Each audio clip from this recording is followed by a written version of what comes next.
वो ध्यान दोगे यहाँ पे आप।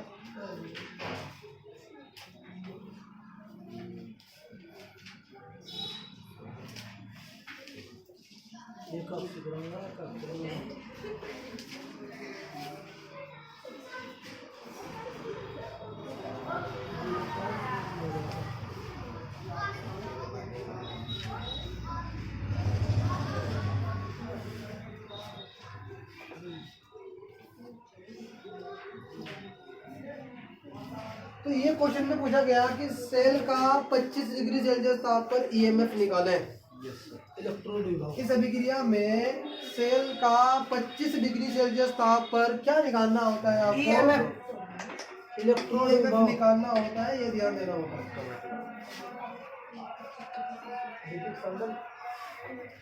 क्या निकालना है आपको? सेल का इलेक्ट्रोड विभव या ईएमएफ निकालना है 25 डिग्री सेल्सियस ताप पर। कितने? 25 डिग्री सेल्सियस ताप पर सेल का ईएमएफ निकालो। वो ध्यान देना होता है आपको। जी सर। ईएमएफ क्या होता है? इलेक्ट्रोमोटिव फोर्स, मतलब विद्युत वाहक बल। क्या होता है ये? विद्युत वाहक बल होता है, ये आपको ध्यान देना होता है। सबसे पहले क्या करोगे आप, इनके यहाँ पे ध्यान देना होता है। इनके जो मानक इलेक्ट्रोड विभव दिया आपको क्वेश्चन में मिलेंगे वहां पर। क्या दिया है आपको? एमजी का दिया है। किसका? एमजी का मानक अपचयन विभव दिया हुआ है। और किसका दिया हुआ है? कॉपर का मानक अपचयन विभव दिया हुआ है। कितना दिया हुआ है ये भी ध्यान देना होता है। एमजी का दिया हुआ है प्लस के। अरे चुप हो जाओ, बातें नहीं करनी है भैया। वोल्ट और प्लस के 0.34 वोल्ट। देखो एमजी का मानक अपचयन विभव जो दिया गया है, ध्यान देना होता है, -2.37 वोल्ट दिया गया है। और कॉपर का मानक अपचयन विभव दिया गया है 0.34 वोल्ट दिया गया है। क्लियर है क्या? तो इन्होंने बोला कि सेल का आपको ईएमएफ निकालना है। देखो आपको ईएमएफ निकालने से पहले आपको 3 पॉइंट को निकालना होगा। क्या निकालना होगा? एक तो निकालना होगा आपको मानक इलेक्ट्रोड विभव, ये तो बोलते हैं ई नॉट सेल। क्या बोलते हैं? ई नॉट सेल। फिर आपको निकालना होगा क्या? एन का मान, मतलब इलेक्ट्रॉनों की संख्या। फिर आपको निकालना होगा क्यू का मान, जिसे बोलते हैं बाफलीकरण। और लास्ट में क्या निकाल लोगे आप? सेल का ईएमएफ निकाल लोगे। ये ध्यान देना होगा। कैसे निकालोगे? फर्स्ट स्टेप ध्यान दोगे, बोलना किसी को नहीं है, ध्यान दोगे एक बार। ई नोट सेल का फॉर्मूला होता है ई नोट सेल बराबर ई नोट कैथोड ई नोट एनोड। अब जो मैं पॉइंट करा रहा हूँ ना, इसको ध्यान रखना। मैं यहाँ पे ही करा रहा हूँ, एक ही बार कराऊंगा, दोबारा नहीं कराऊंगा। इसको पॉइंट को समझो। जब भी आप किसी भी सेल का मानक इलेक्ट्रोड विभव निकालोगे, जब भी किसी सेल का मानक इलेक्ट्रोड विभव, तो ध्यान देना है कैथोड पे कौन सी वैल्यू जाएगी, एनोड पर कौन सी जाएगी, ये आपको पता होना चाहिए। ठीक है ना? तो जो वैल्यू बड़ी आएगी, जिसका मान ज्यादा होगा उसको ले जाएंगे कैथोड पर, जिसका मान कम होगा उसे ले जाएंगे एनोड पर ले जाएंगे। इसको टच कर लेना माइंड में। तो जो वैल्यू अधिक होगी या बड़ी होगी वो जाएगी कैथोड पर, जो कम होगी वो जाएगी एनोड पर जाएगी। क्योंकि ये दोनों, ये भी आपको ध्यान देना होता है, जो आपके जो धातु के विभव होंगे वो मानक अपचयन में हो। इसमें हो मानक अपचयन।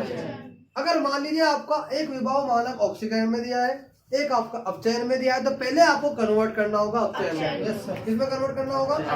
अपचयन विभव में कन्वर्ट करना होगा। ध्यान देना होता है। जब आप दोनों विभव को मानक अपचयन विभव में कन्वर्ट कर लोगे, फिर आपको चेक करना है किसकी वैल्यू बड़ी है। जिसकी वैल्यू बड़ी होगी उसको ले जाओगे कैथोड पे, जिसकी कम होगी उसे ले जाएंगे एनोड पर। इस पे सवाल आएगा, इस पे जो शॉर्ट क्वेश्चन आएगा आपको 2 नंबर का या 4 नंबर का, निरंतर समीकरण पर आएगा, आना है सवाल। या तो ओनली मानक इलेक्ट्रोड विभव निकलवाएगा आपसे बस, या पूरा इसे निकलवाएगा आपसे। ध्यान देना होता है। क्लियर रहेगा? तो देखो ध्यान देना होता है। जैसे यहाँ पे दोनों विभव मानक अपचयन में, किसमें? मानक अपचयन। कैसे? प्लस के 2 से 0 हो रहा है, चार्ज की कमी हो रही तो अपचयन हो रहा है। 2 से 0 हो रहा है, चार्ज की कमी, यहाँ पे क्या हो रहा है? अपचयन हो रहा है। तो दोनों अपचयन विभव है। एक प्लस की वैल्यू, एक माइनस की, तो प्लस वाली बड़ी होगी। तो प्लस से आने जाएंगे कैथोड पर, तो 0.34 आ गया शुरू में। Yes sir. देखो प्लस की हमेशा माइनस से बड़ी होती है। जी सर। और माइनस आएगा, देखो क्वेश्चन में माइनस है। अरे यहाँ भी माइनस है। फॉर्मूले में क्या है? ये भी क्या है? ये मान भी माइनस में है, तो माइनस आपको रखना होगा। कितने रहेगा? माइनस माइनस क्या हो गया? प्लस। तो 0.34 प्लस दोनों आपको 2.3 से आ जाएगा। Yes sir. 2.71। अब इन दोनों को जोड़ दो आप, मतलब क्या कितना होगा? 11 3 3 6 है 7 2.71। कितने वोल्ट आ गया? Yes, sir. नॉट सेल का मान 2 नंबर तो यहाँ हो जाएगा। हाँ, 2 नंबर पे यहाँ पे क्लियर हो गया। सिंपल था पॉइंट, अब निकाल लोगे। जी सर। लेकिन आपको ध्यान देना होता है, सबसे पहले आप लिखोगे ऊपर नेल्सन समीकरण का फॉर्मूला। वो क्या होता है? E से बराबर E naught cell minus 0.05 Q या P अपॉन R। तो ये नेल्सन समीकरण का फॉर्मूला है। E सेल बराबर E naught cell minus 0.0591 upon N log 10 P upon R। ये नेल्सन समीकरण का फॉर्मूला है 25 डिग्री सेल्सियस ताप पर। तो यहाँ पे पहली वैल्यू निकाल ली आपने, पहली तो निकाल। अब N को निकालना है, P अपॉन R का मतलब Q का मान निकालना है। P अपॉन R होता है, P होता है उत्पादों का एक्टिव मास, R होता है अभिकारकों का एक्टिव मास। अब ध्यान दोगे, सबसे पहले आप अब ये रिएक्शन लोगे, आप जब ये रिएक्शन लोगे इसमें यहाँ पे N का मान निकल जाएगा। अब देखो इसका ऑक्सीजन हो रहा है, इसका क्या हो रहा है? ऑक्सीजन। तो वही करना है आपको सेकंड स्टेप में। 2 निकल ले, 2 आ रहे थे, 2 आ रहे। Mg का क्या हो रहा है? Mg क्या कर रहा है? 2 इलेक्ट्रॉन निकाल रहा है। Yes sir. 2 इलेक्ट्रॉन निकाल लो। कॉपर आयन क्या कर रहा है? 2 ग्रहण कर रहा है। 2 ग्रहण कर रहा है, तो 2 ग्रहण करा दो। इसे इक्वेशन नंबर 1 मान लो, इसको 2 मान लो, दोनों को जोड़ दो। दोनों को जोड़ने पर इलेक्ट्रॉन से, क्योंकि इलेक्ट्रॉन कैंसिल करने होते हैं आपको जोड़ने के बाद। तो Mg सॉलिड बचा, Cu प्लस बचा, Mg प्लस Cu और Cu आ जाएगा सॉलिड स्टेट। तो 2 आ गए। ध्यान देना होता है यहाँ पे। Yes sir. देखो इनकी जो वैल्यू दे रखी है आपको वैल्यू भी रखनी है। जैसे Mg प्लस 2 की वैल्यू दी है 0.1, कितनी है? 0.1 आ गया। C प्लस की वैल्यू दे रखी है, इसकी पावर -1 दो केवल काफी है। Yes sir. एक को भूल जाओ, क्योंकि एक से क्या करना है, कोई बात नहीं पड़ा। 10 की पावर -1 कर दो। Yes sir. अब मैंने आपको सबसे पहले बताया था कि जो भी आपका तत्व ठोस अवस्था में होगा उसकी वैल्यू कितनी होती है? इन दोनों की आपको मैं दोनों की वैल्यू रख रहा हूँ 1 m मोलर। इसकी भी 1 होगी और इसकी भी 1 होगी। क्लियर है क्या? Yes sir. तो यहाँ पे क्या हुआ, आपको n का मान मिल गया। 2 इलेक्ट्रॉन निकाले गए, 2 ग्रहण किए गए, तो n का मान हो गया 2। कितना हो गया n का मान? 2। तो जो इलेक्ट्रॉन निकाले गए, जो ग्रहण किए गए, वो n का मान होता है। अगर सेम है, अगर डिफर है तो अपने इलेक्ट्रॉन को सेम करना है। जो सेम निकल कर आएगा ऑक्सीजन अपचयन में, वो ही n का मान होता है। तो मतलब क्या हुआ, रेडॉक्स अभिक्रिया में ऑक्सीजन और अपचयन में इलेक्ट्रॉन क्या हो? सेम हो। अगर सेम होंगे तो वो n का मान होगा। क्लियर है क्या? समझना होता है आपको। नेक्स्ट पॉइंट की बात करेंगे। यहाँ पे n का मान निकल गया आपका 2। क्या निकल गया? 2। अब थर्ड स्टेप की बात कर लेता हूँ मैं। q का मान निकाल लेता हूँ। q होता है P अपॉन R। P क्या है यहाँ पे? उत्पादों का एक्टिव मास जी, मतलब Mg plus 2 Cu solid upon Mg solid Cu plus 2। ध्यान देना होता है आपको।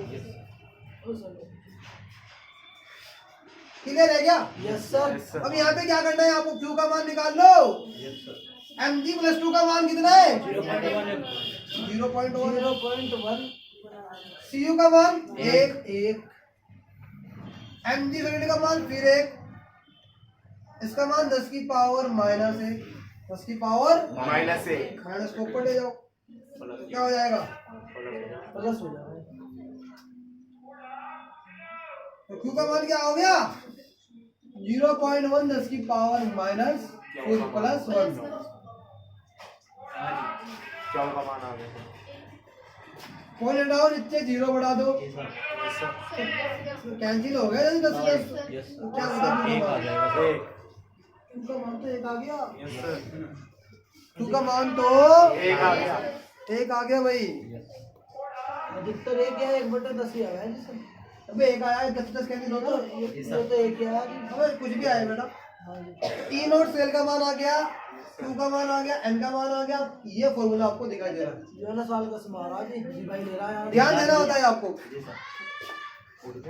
अब आपको क्या निकालना है भाई ई सेल का मान निकालना है। ध्यान दोगे एक बार यस आप सर ई नोट सेल की वैल्यू क्या आई 2.71 0.0591 अपॉन एन का मान क्या आ गया दो आ गया जी 2 आ गया log 10 क्यू का मान क्या आ गया 1 एक आ गया इसका मान log 1 का मान कितना होता है एक कौन कह रहा है होता है लोग 10 का पूछा जाएगा सर और log 1 का मान क्या होगा 3 log 1 का मान और तुम पेपर एक में बार log बोल 1 का मान क्या होता है ये तो सारणी ले लेगा वहां से अगर जरूरत पड़ी तो यस सर शून्य log 1 का मान 0 ही होता है लेकिन आपको ध्यान देना होता है log 1 का मान 0 होता है और log 10 का मान log 10 की पावर 2 का मान 2 log 10 की पावर 3 का मान 3 log 10 की पावर माइनस का 1 माइनस 1 log 1 का मान 0 ठीक है log 10 की पावर 0 का मान log 10 की पावर 0 का मान 0